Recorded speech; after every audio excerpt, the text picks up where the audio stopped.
there.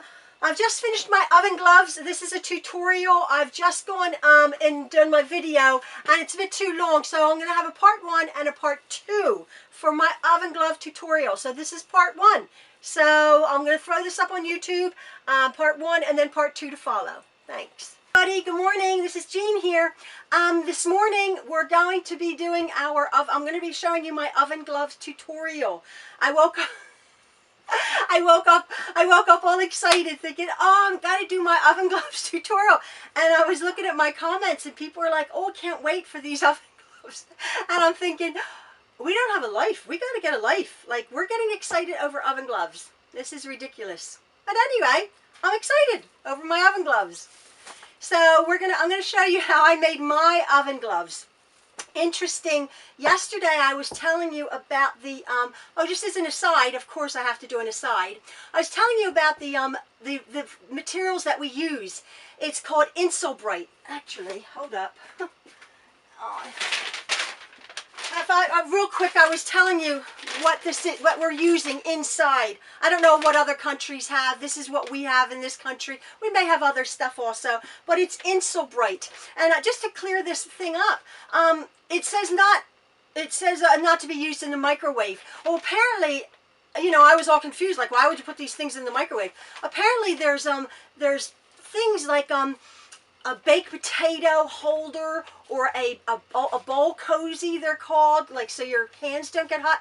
Things that go in the microwave, things that are made out of fabric.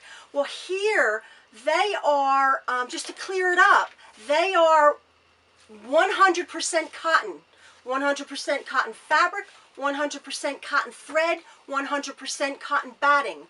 This stuff is not. This is a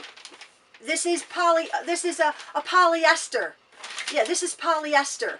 And it's not for use in the microwave. Yeah. So we're not putting our oven gloves in the microwave. So we don't have to worry about that. Anyway, this is the stuff we're using. And to get right to it, these are the ones I was showing you. I have a whole bunch. These are a little bit smaller, these oven gloves here. And these are just slightly larger. So I'm sort of going to be doing in between, giving you the measurements for in between. So what you're going to need is get about a yard of fabric. I think it was like 3/4 of a yard or a little bit more, but I'll tell you exactly the measurements. I'm going to tell you the measurements of what we need. You need 2 pieces of fabric that are, I did do it. Yeah, 9 inches by about 34 or 35 inches. However big you think you want to make them. I did this, 9 inches by 34 inches. Then you're going to need 4 pieces of fabric. 4 pieces of fabric that are 9 inches by about 10 inches. That's going to be the cuff that's going to go behind your hand. So you're going to need 4 pieces of 9 by 10 inch. And then for the Insulbright, for whatever insulated batting you have, you want to make it slightly smaller. So I'd cut this about 8 inches by 33 inches, something like that. We may have to trim it down anyway.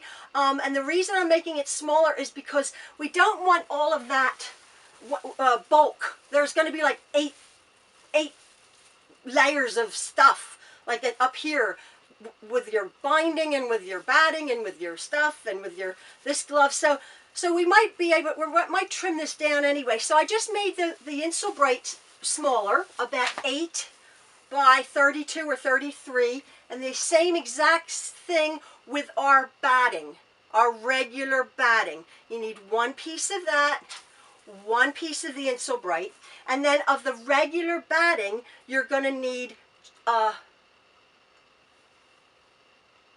just 2 pieces of regular batting. Again, slightly smaller, about 8 inches by 9 inches, something like that, for your cuff.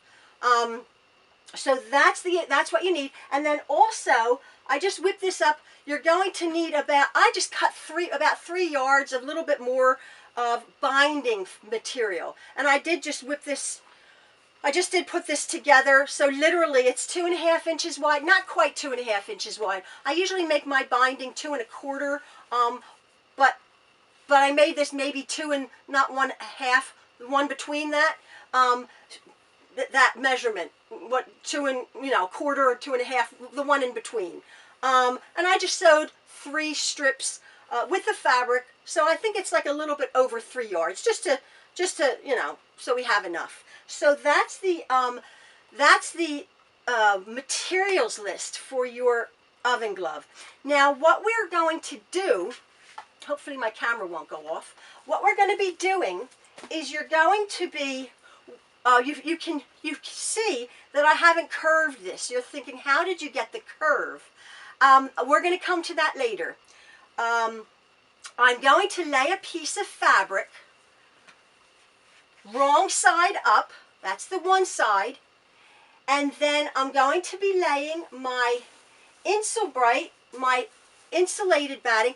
Now this is very interesting. Again, if you followed me yesterday, they said there's no right and wrong side. I swear there's a right and wrong side to this stuff. It does not look the same to me. It really doesn't. And to me, this shinier, foily, crinkly side would go down because that's what's going to be holding your pots and pans. But they said there's no right or wrong side on the instructions.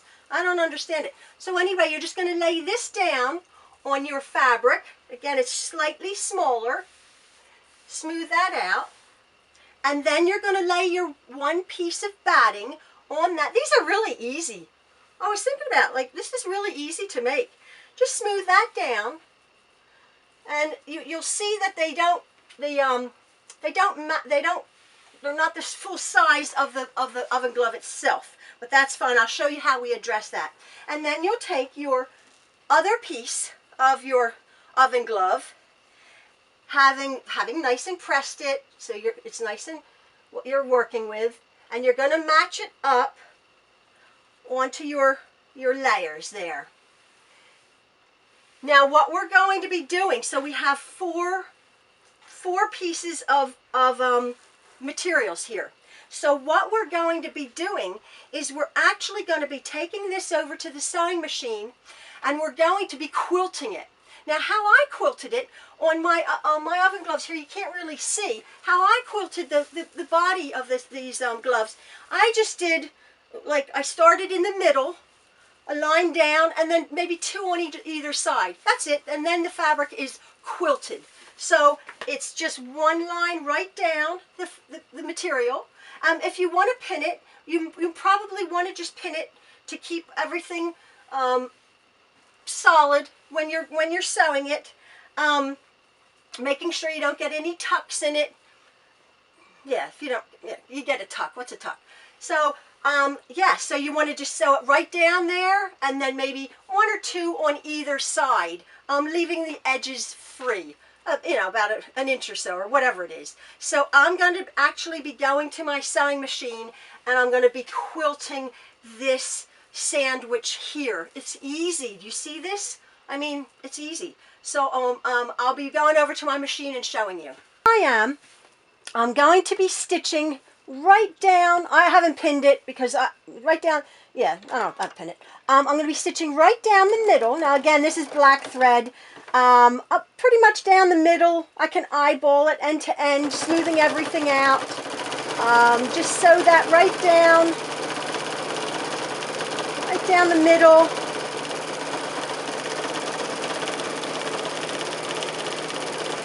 And we're just going to be quilting all 4 layers. Easy peasy. Smoothing it along, making sure everything is smooth and even. And remember, the batting won't match because it's smaller. That's fine. That's what we want.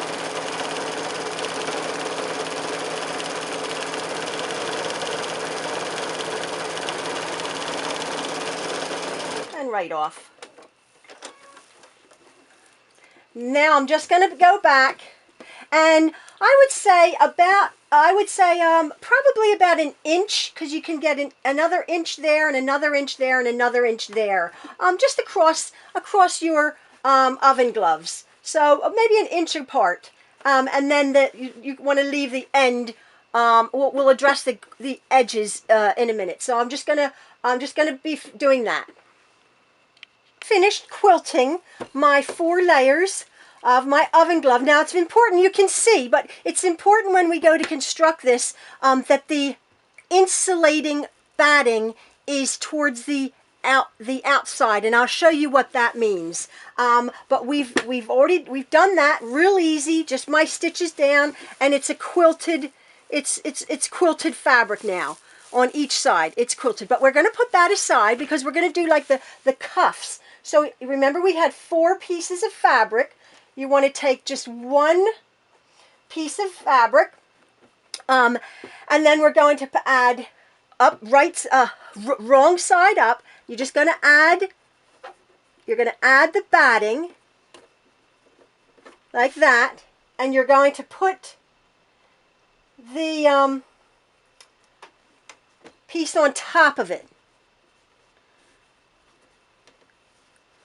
And now what we're going to do is we're going to attach, just like that, we're going to attach the binding that we've made just to one edge of it. Let me show you finished what we're trying to achieve here. We're now going to construct this piece here. This is just 1 piece of batting in there with a piece of binding along that edge. So along the 9-inch edge, we're going to attach just that strip of binding. So I'm going to go over and I'm going to press this, and then I'm going to show you how I'm going to attach this binding.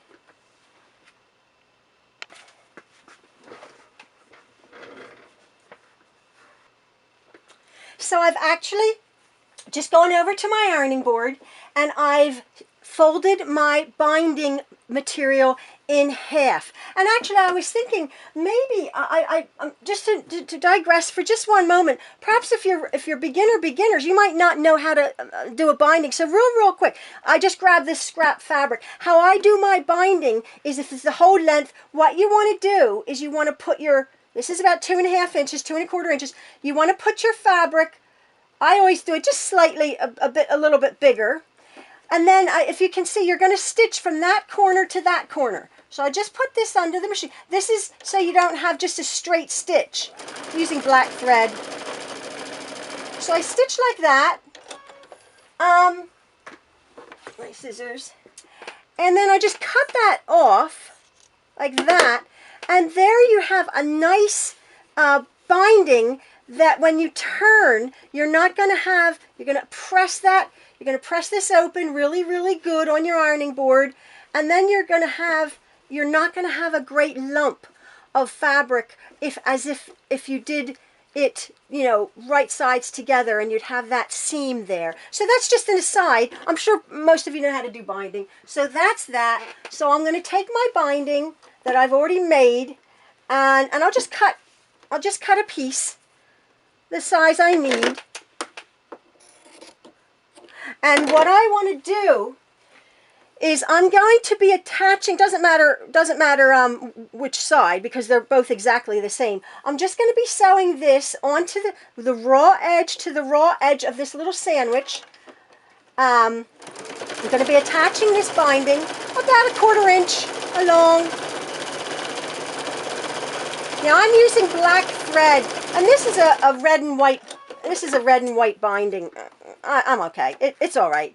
It adds to the whimsy of it. So it's a little bit big. So what we're going to do is I'm just going to roll, like I do on my quilts. I roll this binding over to the other side, and you can do this. If you want to hand sew it, by all means, hand sew it. But I don't. Now this will be showing, so I'm fine with it. You can just, this is how I do my binding. I'm just going to go along that edge right there with a black thread. Looks like a design element.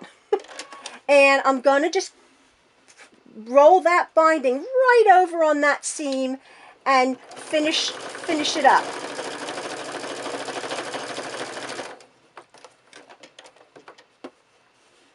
I'm trying not to get my hand in the way. Sorry. Yeah, trying not to get my hand in the way, so it's screwing up a bit. Oh, it's screwed up. It did, it screwed up. Oh, it really screwed up. Well, that will be in the seam. Oh, it's really screwed up, but that's okay.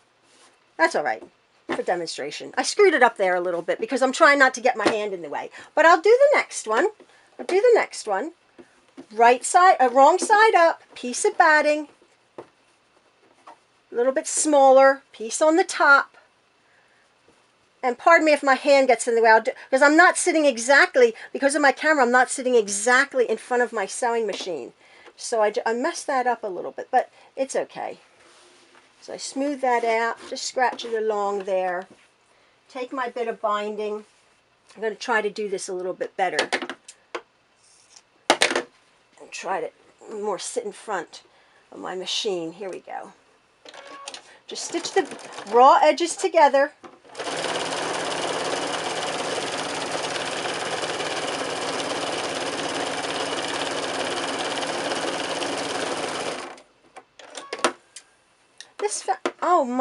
Oh geez, my thread ran out. Okay, so I have to come back anyway. So I've just done the other one of the pocket, of the cuff one, and it's funny because I got this perfect.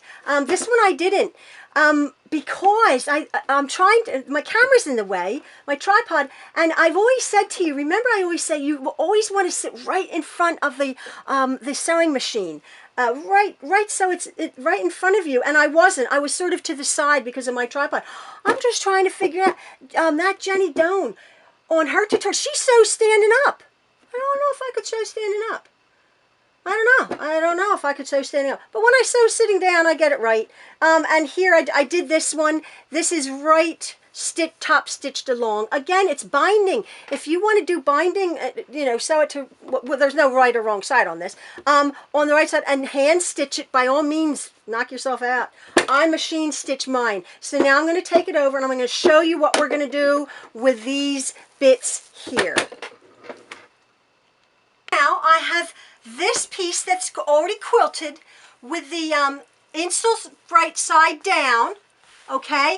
And I remembered, I've done this two ways, and I'm fine doing it this way. Sometimes when I make these, I actually quilt these bits also. But I noticed on the other two, some of them I do and some of them I don't. If you would like to quilt exactly like we did before you put the binding on, you could. You could just quilt that down there, about 5 stitches across, okay, to make this quilted. But since that's where your hand is going to be going, you don't have to quilt that as such, and it will still wash up nicely because the batting is all affixed. But if you'd want to quilt it, you can. Having not quilted it though, interesting, the quilting brings up the shrinks your fabric. So this, having I did it 9 inches, remember the width, it's about 1/4 of an inch too big, because right now we're going to be just stitching it along here just temporarily to affix it to the body of our glove. So what I'm going to be doing is I'm actually just going to take off just about a little more than 1/4 of an inch of my cuff. There you go, and now it fits perfect. I'll do that one on this side, just about 1/4 of an inch. Now remember, if you go to quilt this, it will be the exact same size. It doesn't have to, I mean, you want it to be exact, but yeah. So and then what we're going to do is with your binding up, however you've constructed, however you've done it, whether you've hand sewed it on, we're going to go over to the machine and we're just going to top stitch, just stitch it close to this edge here. And then we're going to create our curves, and I'm going to show you how to do it. So I'm going to just take this over to the machine, and I'm just going to pin this, all these 4 layers together, and I'm just going to stitch this pocket onto my oven glove. So I'll be back.